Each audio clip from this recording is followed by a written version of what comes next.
પ્રશ્ન 1. નીચેના શબ્દોનું મોટેથી ઉચ્ચારણ કરો. તો બાળકો, આપણે આપેલ શબ્દનું ઉચ્ચારણ કરીશું.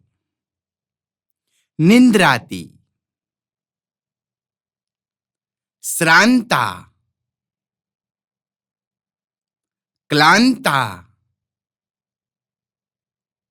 સ્નિગ્ધા, ઉચ્ચૈઃ, મૃદુલા, સ્પૃશ, શોભનગાત્રી.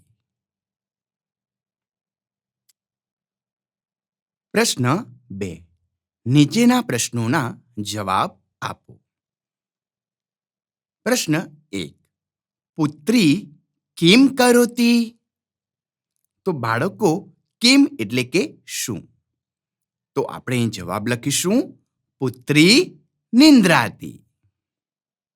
બીજું, કર્કશ કંઠ કસ્ય અસ્તિ? તો કસ્ય એટલે કે કોનું? તો જવાબ લખીશું કર્કશ કંઠ વાયસ્ય અસ્તિ. ત્રીજું, બિડાલઃ કિમ કરોતિ? તો કિમ એટલે કે શું, કરોતિ એટલે કે કરે છે. તો જવાબ લખીશું બિડાલઃ ઘોર વિરાવમ કરોતિ. ચોથું, ભૌ ભૌ કહ વદતિ? કહ એટલે કોણ અને વદતિ એટલે કે બોલે છે. તો જવાબ લખીશું ભૌ ભૌ શુનકવરાકઃ વદતિ. 5. માતા મશકાય કિમ કથયતિ? મશકાય એટલે કે મચ્છર, કિમ એટલે કે શું અને કથયતિ એટલે કે કહે છે. તો જવાબ લખીશું માતા મશકાયમ કથયતિ રે રે મશકા મા કુરુ ગાનમ. મા સ્પૃશ મા દશ રક્ત પીપાસો સુદતી સુમુખી શોભન ગાત્રી પુત્રી મમ ખલુ નિંદ્રાતી. પ્રશ્ન 3. યોગ્ય જોડકા જોડો. તો બાળકો, અહીં તમને જોડકા આપવામાં આવ્યા છે. તો આપણે અ વિભાગને બ વિભાગ સાથે જોડીશું. તો પહેલું છે વાયસઃ. તો વાયસ સાથે આવશે કર્કશ કંઠ. વાયસ એટલે કે કાગડો, એનો અવાજ કેવો છે? કર્કશ. બીજું છે બિડાલહ. તો બિડાલહ સાથે શું આવશે? બિડાલહ શું કરે છે? કેવો અવાજ? મ્યાઉ મ્યાઉ. તો બીજા સાથે આવશે ત્રીજું. આગળ, સુનક વરાકઃ. સુનક વરાકઃ એટલે કે કૂતરો. તો કૂતરો શું કરે છે? ભૌ ભૌ.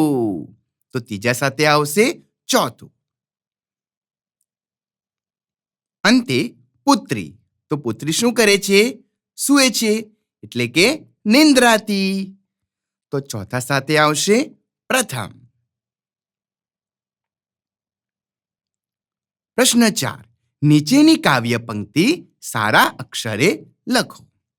તો બાળકો, તમારે આપેલ કાવ્ય પંક્તિઓ સારા અક્ષરે લખવાની છે.